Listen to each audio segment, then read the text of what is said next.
आमच्या 10 महिन्यापासून वेतन हे रखडलेलं आहे, तर सरकारने आम्हाला आमचे वेतन हे अदा करायला पाहिजे आणि आम्हाला सेवेमध्ये रुजू करायला पाहिजे, हीच आमची मागणी आहे. त्यासोबत आम्हाला सेवा संरक्षण ही पाहिजे मॅडम, आणि पुढे जाऊन हा प्रश्न पुन्हा नाही उद्भवला पाहिजे. आणि मला सरकारला म्हणणं आहे, नेमका प्रश्न काय आहे तुमचा? नेमका प्रश्न काय आहे? आमचा प्रश्न नेमका हा आहे की आम्ही शाळा शिक्षक पीडित आहोत. 10 महिन्यापासून तुम्ही आम्हाला पगार अजूनही दिलेला नाही आहे. आम्ही सतत नियमाप्रमाणे शाळेमध्ये जात आहे, पोरांना शिकवत आहे आणि इथे हिवाळी अधिवेशन असताना सुद्धा आम्ही प्रश्न घेऊन इथे आलेलो आहोत, तरी सुद्धा आमची दखल तुम्ही तिथे घेत नाही आहे. जर तुम्हाला लोकांची दखल इथे घ्यायची नाही आहे तर कशाला तुम्ही हिवाळी अधिवेशन आणि उन्हाळी अधिवेशन करता? कोणतं काम आहे तुम्हाला? तुम्ही नागपुरात येता तर काय मजा मारायला येता? जर तुम्ही ठरवलंय अधिवेशन ही लोकांची समस्या ऐकून घ्यायसाठी आहे, तुम्ही जर आम्हाला तिथे येऊ देत नाही तर तुमचं काम आहे की तुम्ही इथे या आणि आमच्या समस्या काय आहे ते ऐकून घ्या आणि त्याचं निराधार करा की काय ते यांच्या समस्येचं आपण काय करू शकतो, काय झालं पाहिजे म्हणून. तर तुम्ही अजिबात आमच्याकडे लक्ष देत नाही तर कशाला हे हिवाळी अधिवेशन करता तुम्ही? किती दिवसापासून आंदोलन सुरू आहे? आज 10 महिने झाले आमचे पगार नाहीये. आंदोलनाला किती दिवसापासून मॅडम आम्ही आंदोलनाला बसलो आहे, अन्नत्याग केलेला आहे, रात्रंदिवस इथे थांबत आहोत. आमची छोटी छोटी मुलं सोडून आम्ही घरी इथे थांबलो आहे, तरी कोणी आमची दखल घ्यायला तयार नाहीये मॅडम. 5 दिवसापासून काय तर आज 10 महिने झाले. 10 महिन्यापासून आमचं उपोषण चाललेलं आहे. आम्हाला माहिती आहे की आम्ही कसं करत आहे, सगळं दूर ठेवून आम्ही पोरांना शाळेमध्ये शिकवायला सुद्धा चाललेलो आहे. बर, तुम्ही तुमच्या जर आता मागण्या पूर्ण झाल्या नाही तर पुढे तुमचं काय असणार आहे? आम्ही ठरवलं आहे जर आमच्या मागण्या जर आज पुढे पूर्ण झाल्या नाही तर आज आम्ही 3 वाजेपर्यंत टोकाची भूमिका घेणार म्हणजे घेणार.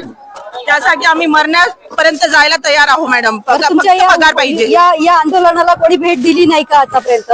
मंत्र्या जंत्रांनी, आमदारांनी, खासदारांनी सगळ्यांनी भेट दिली आहे, पण फक्त ते इथे येतात, हो मी करतो एवढं बोलून फक्त जातात, पण कोणीच आमच्या कार्याची दखल अजिबात घेतलेली नाही अजूनपर्यंत. लिखित आश्वासन कोणीच दिलेलं नाहीये. ओके, किती महिन्यापासून पगार रखडलाय म्हटलं तुम्ही? 10 महिन्यांपासून आमचे पगार रखडलेले आहेत मॅडम. आणि किती लोक आहेत त्याच्या? 632 शिक्षक आहेत तिथे. महाराष्ट्र जिल्ह्यातले टोटल? नाही, फक्त नागपूरचे. आमच्याच प्रकरणात अटकलेल्या चंद्रपूर जिल्ह्यातील लोकांचे पगार झाले, पण आमचे पगार महाराष्ट्र शासनाने अजूनही केलेले नाही.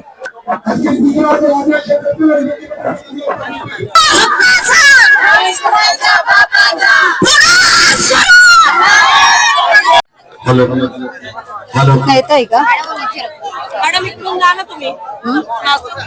एक मिनिट ऐका. शालार्थ घोटाळा आणि या घोटाळ्याच्या नंतर सरसकट शिक्षकांवर उभारलेला बडगा, हे सगळं जर बघितलं, मुळात हा जो काही घोटाळा होता तो अधिकाऱ्यांनी केलेला घोटाळा हा राजकीय नेत्यांच्या आशीर्वादाने हा घोटाळा झाला. त्या घोटाळ्यातल्या लोकांना कठोरात कठोर शासन झालंच पाहिजे, कारण त्याच्यामुळे चांगल्या लोकांचं नुकसान होतं.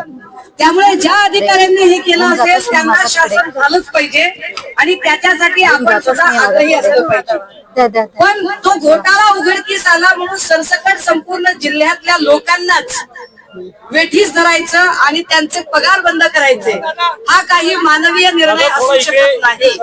त्यामुळे हा निर्णय आपण अमान्य करतो. आपण माननीय न्यायालयाकडे गेलो, माननीय न्यायालयाने सुद्धा आपल्यासारखा निर्णय दिला आणि माननीय न्यायालयाने सांगितलं की होय, आम्हाला तुमचं म्हणणं पटलेलं आहे आणि शिक्षकांचं पेमेंट करा. आता शिक्षकांचा पगार करा असं माननीय न्यायालयाने सांगितल्यानंतर खर तर खात्याने पगार करणं अपेक्षित होतं, पण खात्याला पैसेच द्यायचे नाहीयेत, कारण खात्याचे पैसे इतर ठिकाणी वळवले जात आहेत. भारती असेल, सारथी असेल, महाज्योती असेल, कितीतरी अशी खाती आहेत की ज्यांचे पैसे कुठे वळवले जात आहेत ते कळत नाहीये आणि त्यामुळे अनेक शिक्षकांचं नुकसान होतंय. रात्री मला काही महिला शिक्षकांचे फोन आले होते, ज्यांच्यामध्ये कुणाचं तरी बाळ 5 महिन्याचं आहे, म्हणजे कुणाचा अपघात झालाय, कुणाची शुगर 500च्या वर आहे. आणि अशा पद्धतीने जर गरोदर माता महिला अशा पद्धतीने नवजात अर्भकाची आई असणारी शिक्षिका त्यांना जर या देशामध्ये या राज्यामध्ये मला वाटलंय कॅमेरे माझ्याकडे असण्यापेक्षा या माय माऊलीकडे असले पाहिजेत. तिचं 5 महिन्याचं बाळ ठेवून इकडे हे बघा ते बाळ किती छोटं आहे आणि ती आई इथे रात्रीच्या एवढ्या कडाक्याच्या थंडीमध्ये इथे उपोषणाला बसलेली आहे. इकडे या माऊलीचा ऍक्सिडेंट झाला, तिची शुगर वाढली, तिचं बीपी वाढली. नकोय द्या ही भीक झाली, आम्हाला हक्क हवाय. भीक नको, हक्क हवा. भीक नको. कठोर आहे मॅडम की 3 दिवसात जो निर्णय लावला सुप्रीम कोर्टाने त्याच्या 2 दिवसाच्या आधी त्यांनी एक आदेश काढला. आमचा निकाल नाही लागला ना, आम्ही सर्व लोक तिथे आत्मदहन करू. सर्व मॅडम, कारण आमच्या मुलाबाळाचा प्रश्न आहे मॅडम. आम्ही इतकी संघर्ष करून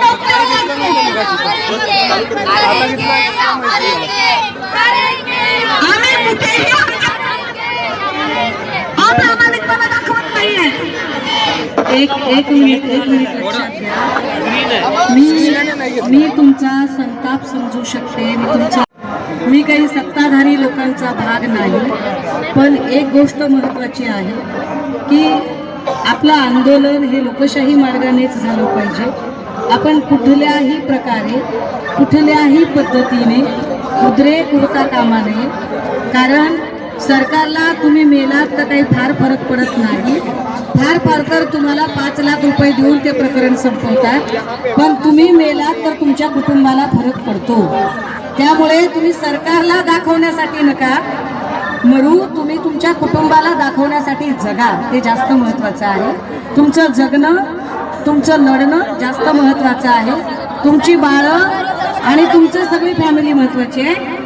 ऐका राहिला प्रश्न तुमच्या या सगळ्या याचा, मला आत्ता हा सगळा प्रश्न कळतोय. मी निश्चितपणे तुमच्यातल्या काही लोकांशी बोलेन. मी आता जरा जॉईंट सीपींशी पण बोलेन आणि या सगळ्यांमध्ये मला असेंब्लीत जाऊन मला काही मांडता येईल का, किंवा मला शिक्षण मंत्री यांच्याशी काही या संबंधाने बोलता येईल का, तेही मी बघेन. परंतु माझी विनंती असेल, कुणीही टोकाचं पाऊल उचलता कामा नये, कुणीही चुकीचं पाऊल उचलता कामा नये. कारण आपण सगळेजण, आपली लढाई कशासाठी आहे? जगण्यासाठी आहे की नाही? आपल्याला मोठे फार्म हाऊस बांधायचे आहेत का? आपल्याला साखर कारखाने उभे करायचे आहेत का? आपल्याला जगायचे की नाही? जगण्यासाठी लढाई आहे.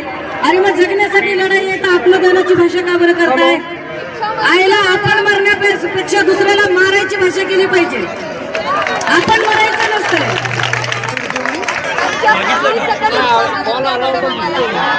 त्यामुळे ही चिमुकली बाळं आहेत, या चिमुकल्या बाळांना लढण्याचा आदर्श मिळाला पाहिजे, आत्मघाताचा नाही. त्यामुळे हे चुकीच्या अशी काही भाषा करू नका. आपण निश्चित आंदोलन केलं पाहिजे, लोकशाही मार्गाने केलं पाहिजे. आणि मला जे आता शक्य होईल ते मी जाते तिकडे अधिवेशन स्थळी, आणि मला जे शक्य होईल ते मी माझ्या परीने प्रयत्न करेल. मात्र आपण मरण्याची भाषा करण्यापेक्षा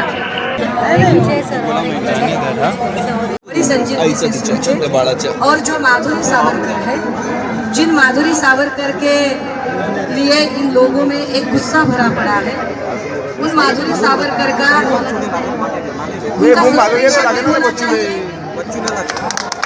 और माधुरी सावरकर के सस्पेंशन के साथ ही उनकी इंक्वायरी भी होनी चाहिए कि उनकी ऐसी क्या दिक्कत है, क्योंकि माधुरी सावरकर अपनी जेब से पैसे नहीं देने वाली है, पैसे घर मिलते हैं।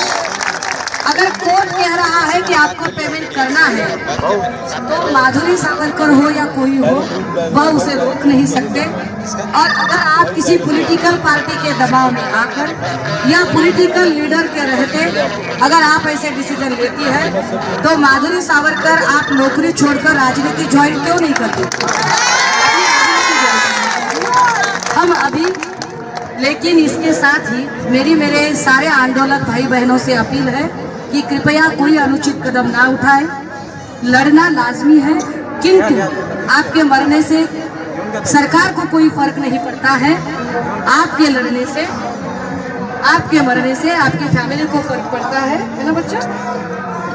सो उस फैमिली के लिए आपको जीवित रहना है, आपको लड़ना है।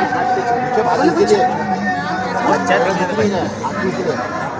सो हम शिक्षक घोटाले में कितने टोटल शिक्षकों की संख्या ये सारे 600 शिक्षक हैं। गोष्टी करायच्या असतील तर सावरकर मॅडमना अगदी नोकरी सोडून त्यांनी राजकारणात आलेलं जास्त चांगलं राहील।